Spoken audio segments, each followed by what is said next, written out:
Today here in the studio, my guest is a musician based here in the greater Tampa Bay area.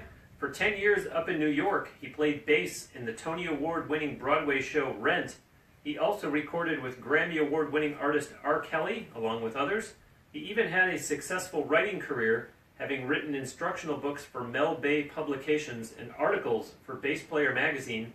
He had graduated from Berklee College of Music with a degree in music performance.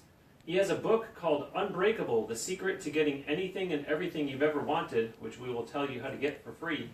He is also the host of a brand new podcast that he will talk about. It's my pleasure to welcome to Now Hear This Entertainment, Mark Ensign. Hey Bruce, how you doing?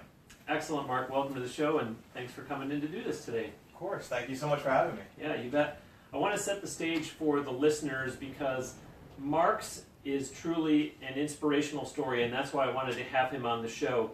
Last week we had an entertainment lawyer on as the guest, which was my way of doing something a little different because it had been a while since I had someone on that isn't a performer.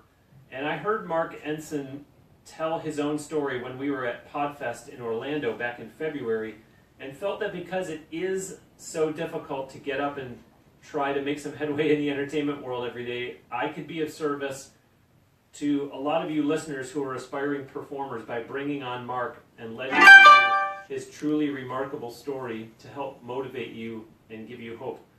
So, Mark, let's start at the logical place, which is the beginning. Of course, you were born and raised in New Jersey, I believe? Yep, that's right, northern New Jersey. Okay, and in the intro, I mentioned that you're a bass player. So when and how did you first start playing? I started in third grade. I started playing trombone. And I started playing trombone because they ran out of saxophones. So I was last in line, and we don't have one of those, so take one of these. But saxophone, did you want to play saxophone? I wanted to play sax, but they ran out of them. So I started playing trombone, okay, which ended up being a blessing in disguise because I learned bass clef at a very, very young age.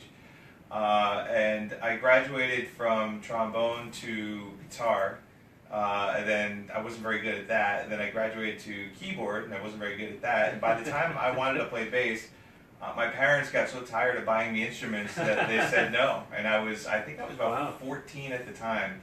They said, if you want to play bass, you're going to have to buy one yourself. When you're using the word graduated, you went from trombone to this, and then to this, and then to this. Was that your own choice? You were getting tired of it? Or was somebody telling you, okay, now the next step is musicians logically go to this next? Well, from trombone to guitar, it was more because I got tired of getting beat up after school for playing trombone. It's not the coolest instrument. So when I started playing bass, it was I think it was partly because it was kind of in my blood. My dad was a bass player, years and years ago, but before, well before I was born. He just used to play in bars. So I think part of it was in my blood. The other part was my parents made me buy it. So I saved up the $500 or $600 to buy my first bass, and I had a little bit of "I'll show you," in my in this thing, and I had to prove them that I could see this thing through. As we will mention as the podcast goes along, you are an entrepreneur. That sounds like you were an entrepreneur even back then, because what did you do to raise $400 or $500 to buy a bass at I think, did you say 14? I was about 13 or 14. So yeah, so I had a paper route, which they did at the time, like for kids and stuff like that. I had a paper. I delivered papers, and I made $80 a week or something like that from that, or $60 a week. And I also worked at a jewelry store, vacuuming the floor off the books for like 3 days a week after school. Wow. So we'll fast forward to after high school, and you attended Berklee College of Music. Right. In Boston, yeah. So it was 1990. I went there for music performance, and I was actually supposed to go to school to be an architect. And at the last minute, I changed my mind because I was in the high school jazz band, and we were okay. We weren't great. We weren't terrible. But we had this. Our first gig was at I think it was my senior year or the end of my junior year. We had a gig at a retirement facility, and we got there, and it was just a room full of people in their 70s, 80s, and 90s that looked comatose. Like they just looked unhappy, they looked miserable. And so we started playing In the Mood, and everybody got up, and within minutes we're dancing. Wow. And it was a really cool, experience because, I got so much out of it. I came home from that gig and I called my mom and I was like, I want to be a musician. That's it. Like I want to have an impact on people like that for a living. Wow, that's impressive for a high schooler. And so then you changed and you went to Berkeley. Yeah, and I started Berkeley in the fall of 1990, graduated in the winter of 93. So it took me about 3.5 years because I took some classes over the summer. And it's safe to say nothing but a positive experience at Berkeley? Yeah, I walked into Berkeley with a different kind of way of looking at it than I think most people did.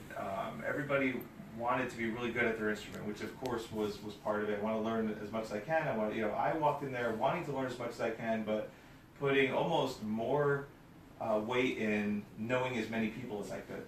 Why was that? Because I saw it as a business. I walked into this place and I was the big fish in the little pond at home, and then now all of a sudden I'm the little fish in this giant pond of a couple hundred bass players that were absolutely unreal, and it didn't look like I was going to surpass them anytime soon. So I had to stand out in other ways. I had to make sure that I really if I was going to get the gig, I was going to have to be friends with all the people that do the hiring. And I really worked the system a little bit. And in my first year, I was one of the busiest studio guys at the school. Wow. So wow. on bass. Yeah. Well, now listeners is where I get really silent and let Mark take over. I should mention that as a speaker, Mark has shared the stage with some of the world's brightest minds and biggest mouths. So, Mark, of the many things that you do so well, speak. Share with the listeners where you were mentally after college and how you moved toward chasing your dream. Sure.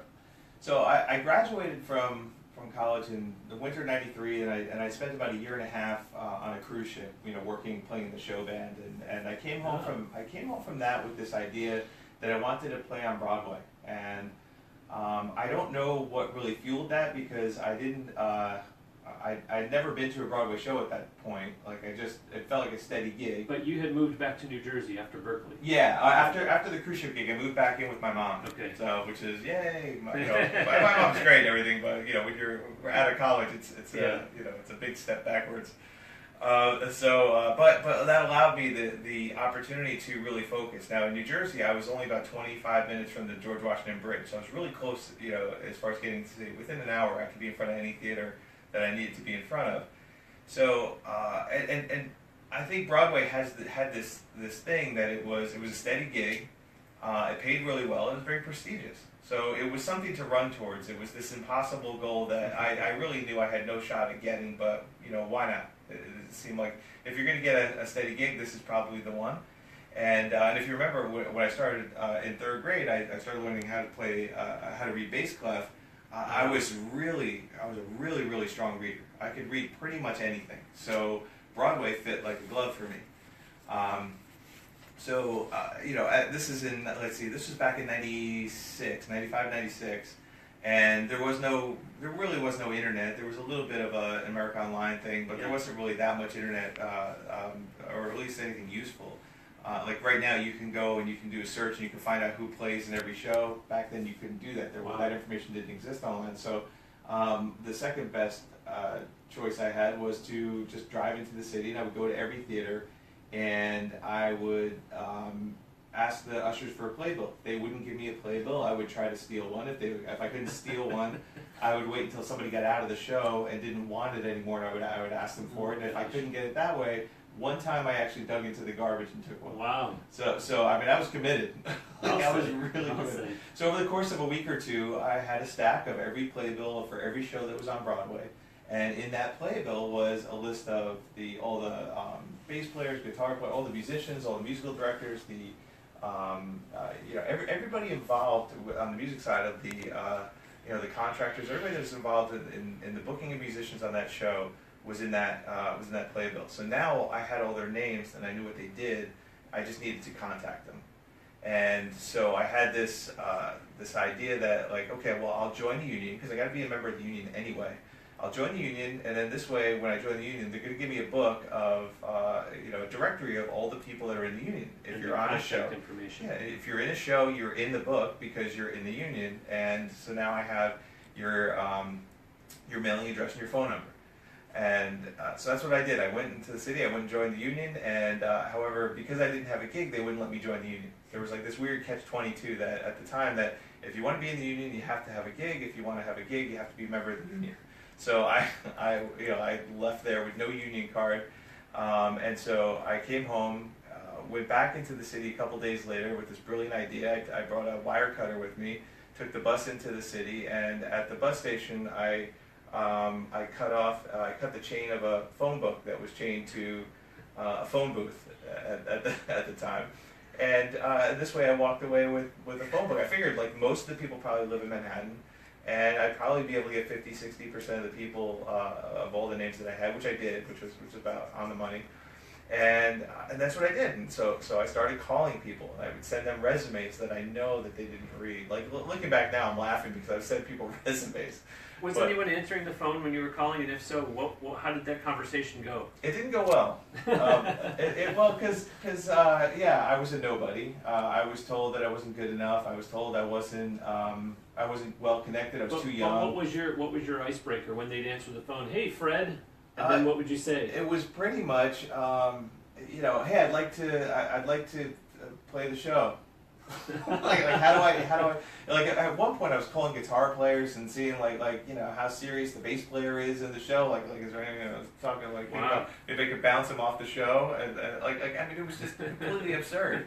I really was feeling around in the dark. I had no clue what I was doing, but I was reaching out to people and blindly trying to call people and I sent them demo tapes and because that they didn't listen to, and I sent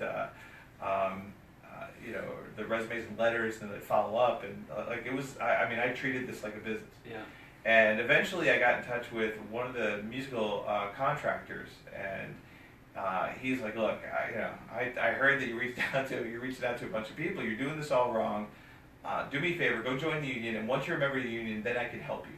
So that's all I need. So I ran back into the union, and told them that, hey, I was told I had to join the union by this guy John, and they said, oh, well, are you the new bass player for the show? So I'm like, I don't. Yeah, sure. Believe whatever. Believe it. What does it mean to you? And I ended up with the book and the union card and the whole thing. And I came back, and he said that he's like, your number one job is to become friends with bass players and ask them if you can sub the show. That's it. Don't stop calling everybody else. Stop sending demo tapes and all this other stuff. Just make friends and see if you can sub the show. So I said, okay, great. So then I started focusing on bass players. I started showing up at the shows. I started, hey, let's go out to dinner. And I take people out to dinner. Wow. Just to start to make friends, start to get the introductions going, and still didn't get anywhere. It wasn't very helpful. And then I had this brilliant idea that I was going to reach out to all the bass players and tell them that I wrote for Bass Player magazine, and I wanted to interview them for the article that I'm writing about Broadway. Which is a complete lie. Which was a complete lie. Or as I like to call it, I was telling the truth in advance. So I ended up telling half a dozen bass players that, hey, you want to be in this article? Let me know. But the deal was I get to watch the show from the pit. I get a copy of the music, I get to meet everybody in the band, and I get an hour of your time where we can sit down and talk. And every question I had was self-serving, how do I get the gig? And so I walked away with every ounce of information I could ever want. Fast forward a couple weeks, they start asking, where's the article? Because I've interviewed everybody, I have stacks of all this information, where's the article? And I didn't even consider writing an article. Okay, so I figured they would have forgotten. Like, I don't know what I was thinking, but then I reached out to Bass Player magazine. I said, hey, I got all these people. Would you be interested in the article? And they said, we'll take it. And I didn't write the article, so now I got to go back. I got to write the article. I got these people. I'm getting pulled in every direction. I end up writing the article. It gets published in the magazine. I send it out to everybody. It's just a miracle. So what age were you at this point? This was in, I want to say, 97, so I was about 25. Okay. something like that. Because I was on tour for 2 years with the cruise ship, or a year and a half with the cruise ship. So yeah, probably I was about 25. And here you are with an article published in Bass Player Magazine. And I have an article published in Bass Player Magazine, totally by accident. It's like really the first thing I ever wrote. Really, Wow. I wasn't a writer. In fact, my English teacher in high school thought it was nothing short of a miracle that I got out of there alive. So I got the article published. I sent it out to everybody with a note that said, "Here's the article. Congratulations, you're in the magazine. Let me know when I could sub the show." Because still doing a little bit of that. I gave you something, now you owe me. Yeah. And people don't like it when you do that. When you send them a bill with the thing that you have volunteered to do. And so I was back to square one. Nobody was really picking up the phone, but there was this one guy that was really, really kind to me, and he was really excited about the article, like almost a little too much so. So like, let's go out to dinner. And like, this is my only hope. I got this one guy, and so we go out to dinner, and a really, really nice guy, and he's just gushing about this article, and I get down to the bottom of it. His father was a well-known bass player, or at least a very busy bass player, back in the 50s and 60s. He worked with Jim Croce and Bob Dylan and all these amazing musicians. He was a studio guy, and back then they never put the names in the liner notes, so he never got any credit for anything that he recorded. He's on hit after hit, and you would never know.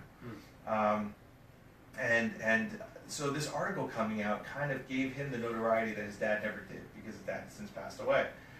And he was really torn up about it. Like, it really meant something to him that this came out. And so I had this brilliant idea without even thinking about it. I was like, we should write an article about your dad.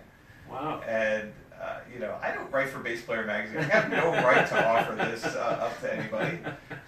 So I did, and he's like, "Do you think we can do that?" I was like, "Of course, so we could do that." Like my editor's gonna love it. Exactly. And so I wrote an article called "The Most Famous Bass Player You've Never Heard Of," and it was about him. And this time when the article eventually came out, because it did eventually come out, it took a little longer, but I sent it to him. I sent him a couple of copies of it, and I really got that this wasn't about me doing it for me. Like, I really did it for him, and I really gave back. And it was really about adding value to another human being and doing the right thing. And I sent it to him and didn't really follow it up with anything other than here, your dad finally got the notoriety he deserved. And it was probably about a month or two later that he reached out, and he asked if I wanted to sub the show. He's like, it was around November, and he said, "I'm going on vacation in January. I'll give you the Sunday matinee, so you have 2 months to prepare for it.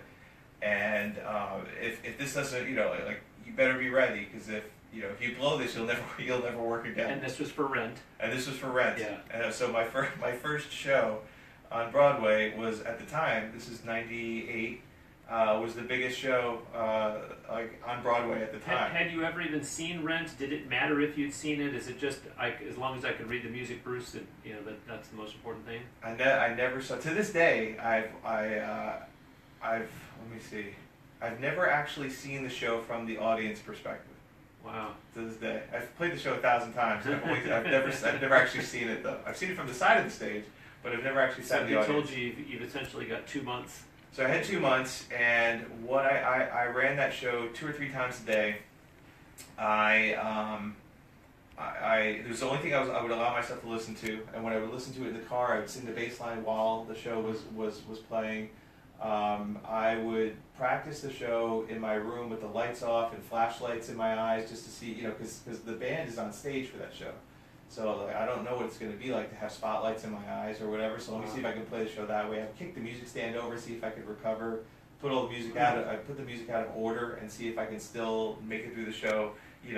Flipping and turning, trying to find my spot. I got to the point where I could play the show without the music. I would go every Saturday and Sunday. I would watch from the side. I would watch the show from sitting behind the bass player. And then everybody would go out to dinner, and I'd sit in his chair with my headphones on, and I'd practice the entire show while everybody was at dinner. Then they'd come back, and then I'd watch the evening show. Amazing. And so this went on for 2 months, to the point where by the time I actually was sitting on that stage, I had done it so many times that it was I wasn't nervous, I wasn't freaked out, I wasn't, oh my God, this is Broadway. It was just another gig, and so when the intermission came around, I remember the guitar player coming up to me and saying, he's like, oh my God, I didn't even know you were here. I thought Steve was playing the show.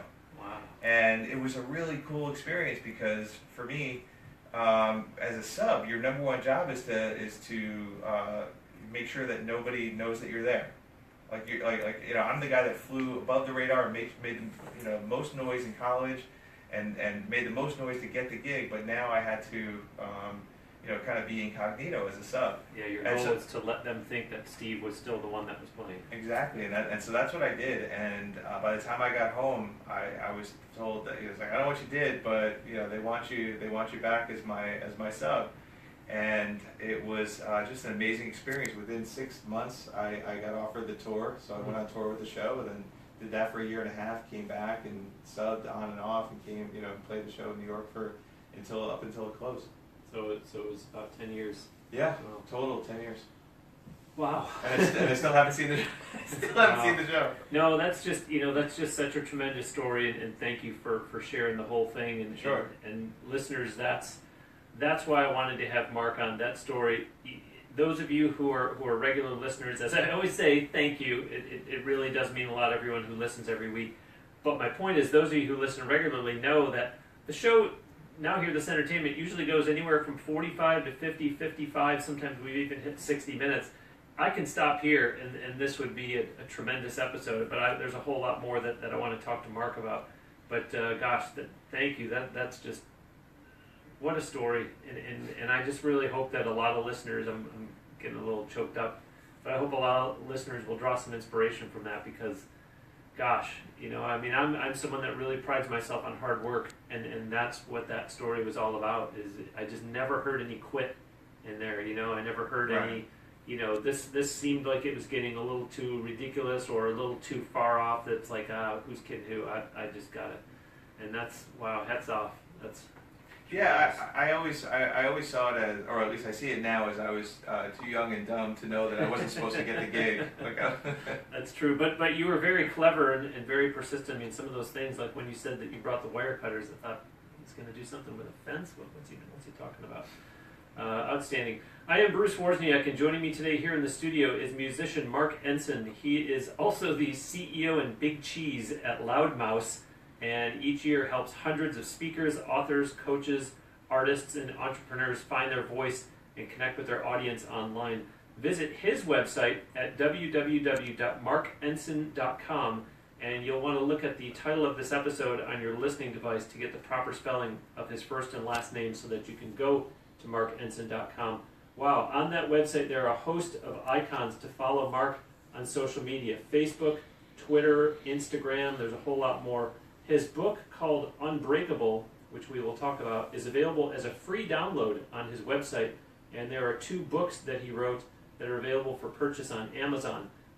Tease it up nicely. Speaking of Amazon, if you're going to go to Amazon to purchase anything at all, would love it if you would go to nhte.net and click on the tall Amazon banner to get there. While you're at nhte.net, also look for the button for our Patreon campaign. You can also go there directly. It's patreon.com/NHTE. However, I would greatly consider your consideration for a donation to the show through Patreon. We also have a Facebook group called NHTE Listeners. If you just want to look it up on Facebook, that's the name of it. Otherwise, there is a button on nhte.net that you can click on to go to the NHTE Listeners Facebook group. If you want to send us an email, the email address is podcast@nhte.net. And of course, this show can be heard on nhte.net, but there are several other platforms where it's available, so you can take it with you anywhere you go. iTunes, Google Play Music, Stitcher Radio, SoundCloud, TuneIn Radio.